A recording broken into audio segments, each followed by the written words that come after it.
Saskatoon West.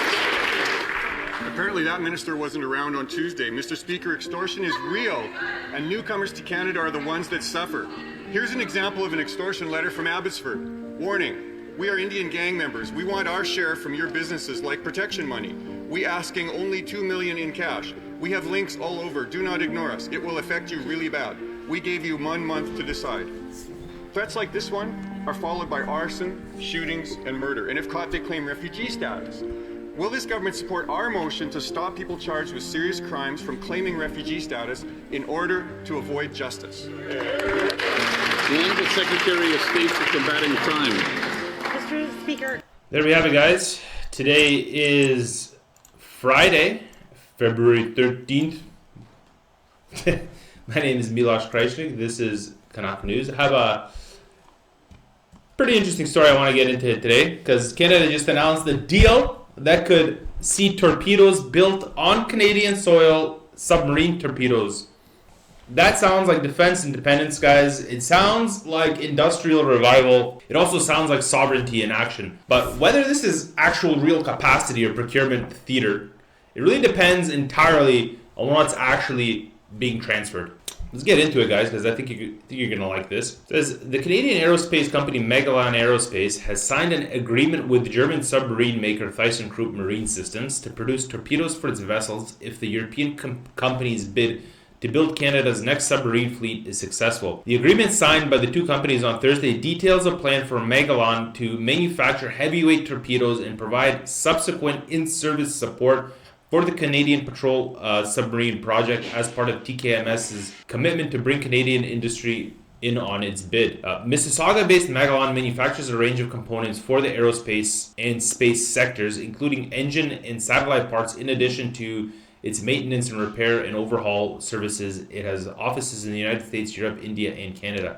If the contract with TKMS comes to fruition, Megalon's torpedo production would likely take place at its facilities in Manitoba. And guys, honestly, I think this is a good place to slow it down, unpack what we're seeing, because on the surface, this really sounds like a major strategic development. You know, Canada manufacturing heavyweight submarine torpedoes domestically.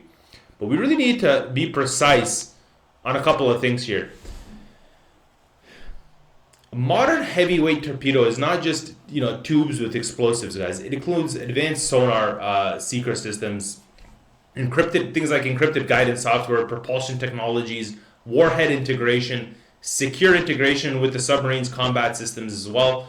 And the real question is not whether the torpedoes are assembled in Manitoba. The real question is who controls the intellectual property of these things? Who controls the software updates, the system integrations, the weapons modification authority, and the export permissions? Because if Germany retains control over the software architecture or integration authority, then Canada is not actually operating sovereign weapon systems. It is operating licensed systems under external oversight. It's like being the franchisor or a franchisee. There is a massive difference between domestic manufacturing and strategic autonomy. And if Canada is spending tens of billions of dollars on submarines, but cannot independently upgrade, modify, or deploy its own weapon systems without foreign coordination, then I hate to say it, it's managed dependence, guys. It's managed dependence. It's not defense sovereignty, and this distinction really matters. This partnership reflects a shared commitment to reliable, innovative undersea capabilities that support Canada's national security objectives, said Hayden Martin, Vice President of Business Development, Marketing and Contracts at Megalon, in a news release. This partnership between the two firms builds upon an existing relationship established through their collective work on a counter-torpedo product that TKMS has labeled the Sea Spider. The torpedo defense system, of which TKMS and Megalon are developing different sections, is autonomous and designed to detect and eliminate incoming torpedo threats.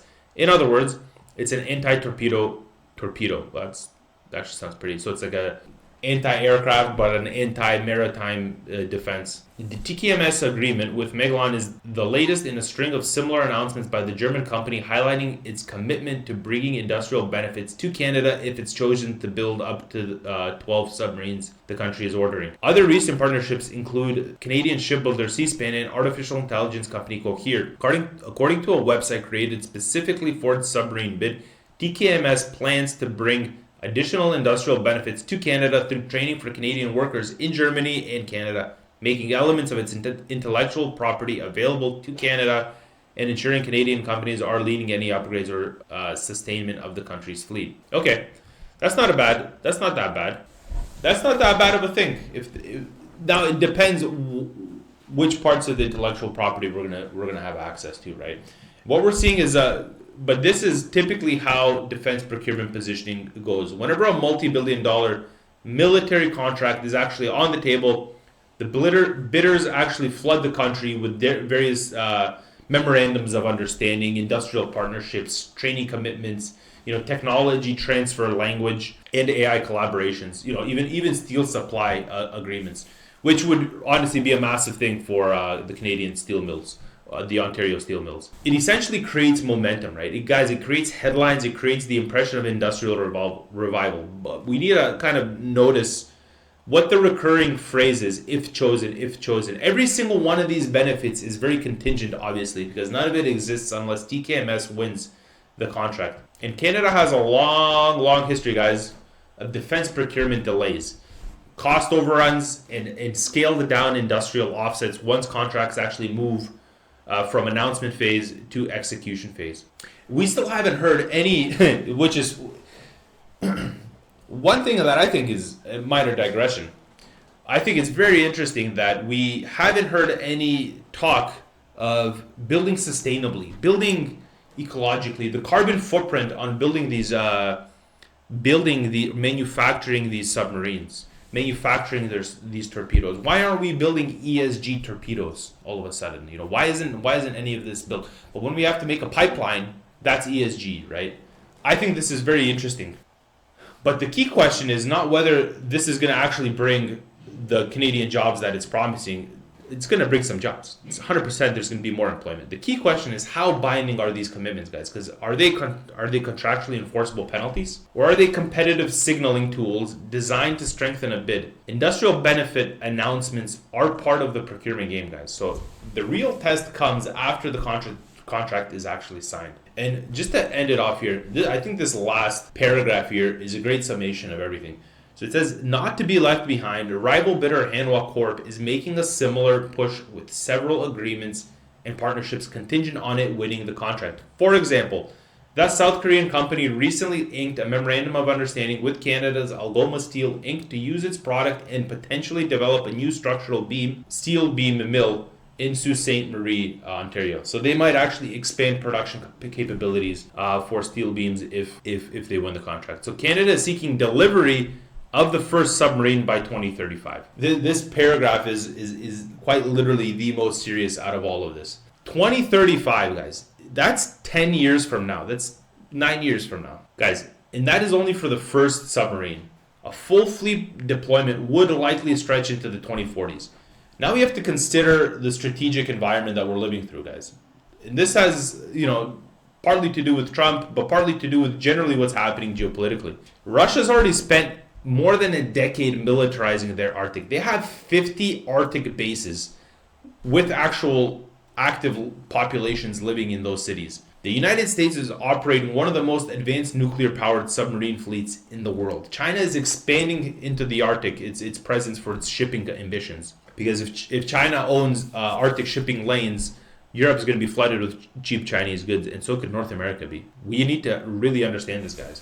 And the Arctic is projected to become commercially viable by major shipping routes between 2040 and 2050, guys. So if Canada's current Victoria-class submarines are aging diesel-electric boats acquired in the 1990s, the core question is Canada building for the world that exists today? Or is Canada reacting slowly to a world that is accelerating faster than our procurement timelines? If geopolitical tension intensifies before 2035, guys, this is key. Because right now we don't have a submarine fleet. Our submarine fleet is a disaster. Canada is going to remain dependent on U.S. undersea dominance and NATO maritime capability.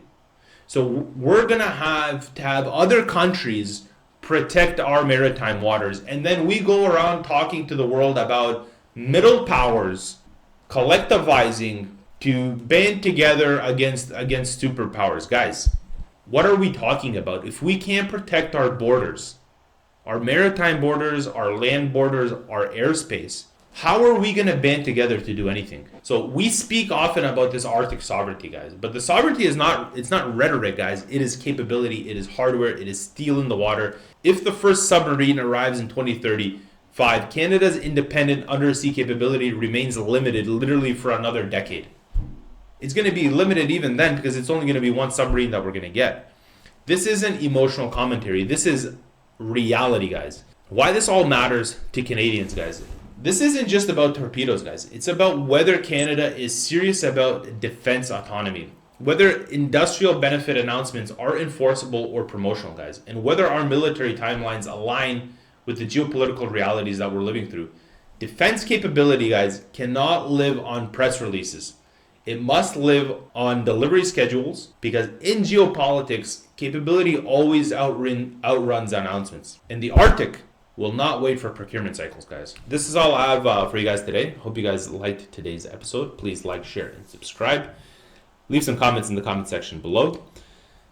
I'd love to hear what you guys think. Stay curious, stay informed, and God bless Canada. This is Canada. Maple syrup and like Captain Say.